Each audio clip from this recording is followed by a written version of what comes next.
안전뱅이를 낫게 한 사건 이후에 계속해서 베드로가 긴 설교를 하였습니다.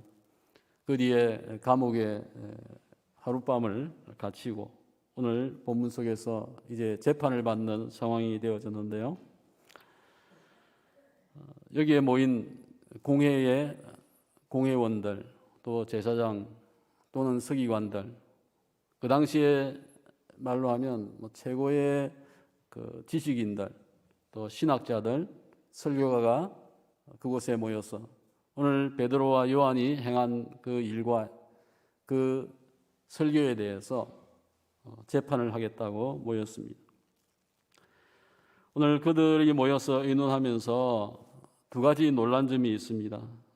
금방 13절 말씀 속에 보면 이상히 여겼다. 그 이상히 여긴 이유가 무엇입니까? 요한과 베드로가 담대하게 말을 하는 걸 보고 놀랬다고 하는 거죠.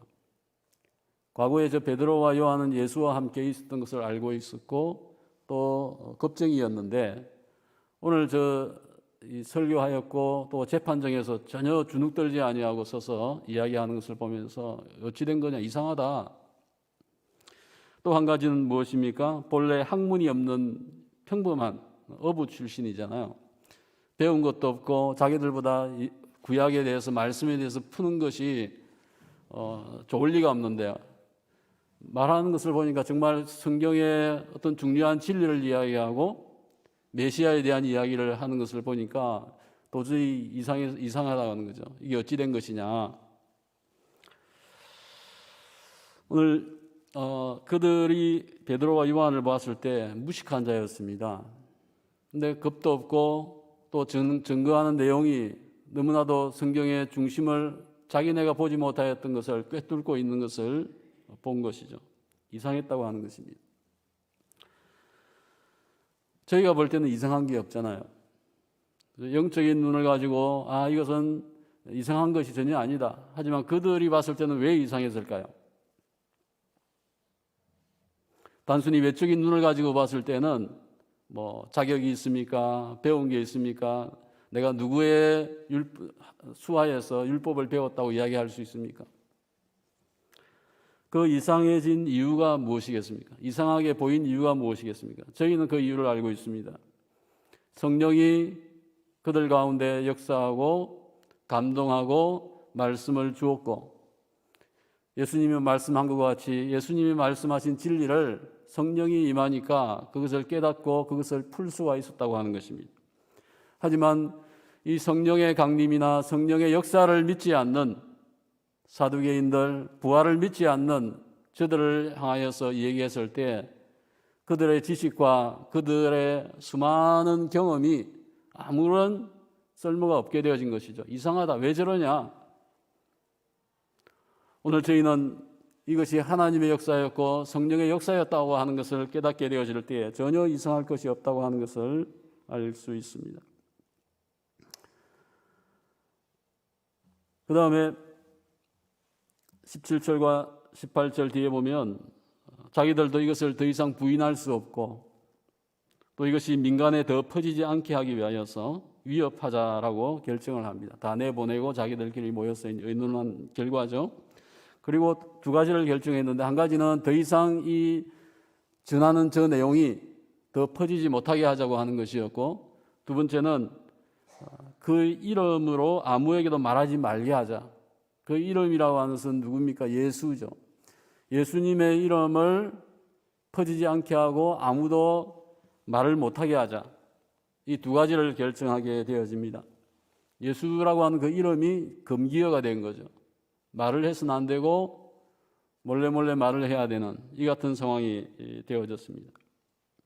다시 두 제자를 불러다가 경고하였습니다. 도무지 예수의 이름으로 말하지도 말고 가르치지도 말라라고 이제 금지를 한 거죠. 그냥 여기서 처벌을 할 수도 있었겠지만 처벌을 못한 이유가 무엇입니까?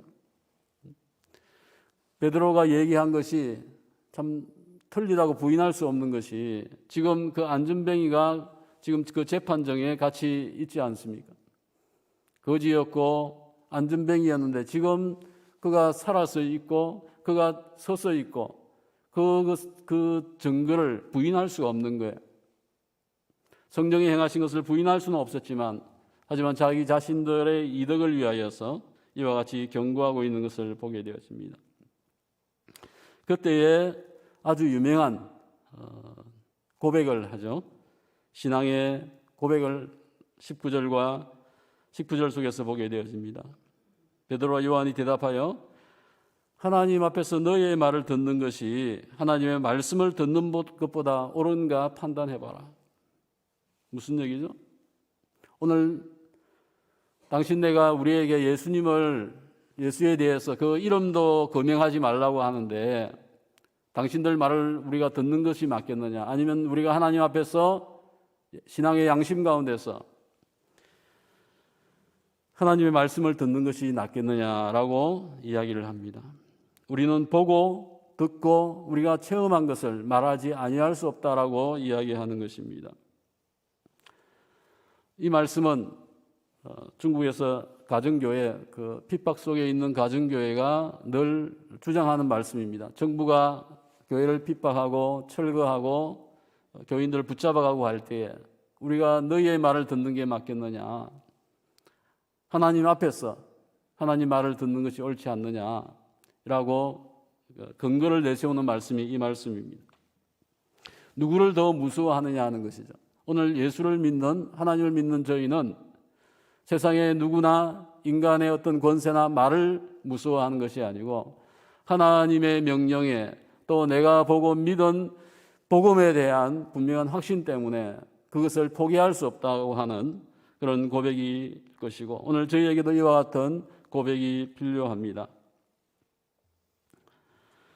그러자 백성들 때문에 그들을 어떻게 처벌할지 방법을 찾지 못하고 다시 위협하여 놓아주었다 하였습니다. 오늘 여기에 있는 등장하는 공회의 의원들, 의회의 의원들, 또 종교 지도자들, 그들은 지금 베드로와 요한에 대한 죄목을 가지고 만들려고 했지만은 찾지 못하고 또 찾았다고 하여도 마음에 들지는 않았지만은 처벌을 하지 못합니다. 그 이유가 무엇이라고 했습니까? 백성들 때문에. 오늘 이들의 모습을 보게 되어지면 그들은 하나님 앞에서 섬기는 하나님의 종들이 아니고 사람들을 무서워하는, 사람들 눈치를 보는 자들이었다고 하는 것을 보게 되어집니다. 하지만 오늘 이 사건을 통하여서 모두가 이 되어진 과정을 보면서 하나님께 영광을 돌렸다라고 성경은 이야기하고 이때 이 표적에 병이 나은 자는 40여 세가 되었다고 이야기합니다. 40년 동안 안전병이요 거지였던 이 나은 자에게 주님께서 온전한 자유를 준 거죠. 오늘 말씀 속에서 저희는 평범한 자, 또 많이 가지지 못한 자, 나약한 자를 하나님께서 사용하신 것을 보게 되어집니다. 베드로와 요한이 이같이 급격하게 변화가 있을 수 있었던 것은 무수하고 겁쟁이였고 참 진리의 지식에 대해서 지혜가 없던 자였지만 성령이 그들과 함께 하였을 때에 놀라운 변화가 있었고 또 수많은 구원 얻는 자를 더한 것을 저희가 깨닫게 되어질 때에 오늘 이 아침에도 주님 저희들도 성령의 충만함을 주시옵소서. 안전병이를 낫게 하셨듯이 또한 우리의 지혜가 아니고 하나님의 말씀을 온전히 전파하였던 베드로와 같이 저희들도 그와 같은 하나님을 경외하고 또 성령의 충만함이 있게 하여 주시옵소서. 세상이 볼 때는 이상하게 볼 수도 있겠죠. 이해가 되지 않는 우리의 신앙과 우리의 확신을 참 답답해할 수도 있겠지만은 오늘 인간의 말로서가 아니고 하나님의 말씀을 받은 자로서 하나님을 두려워할 수 있는 저희들 자신이 되어야 되겠습니다.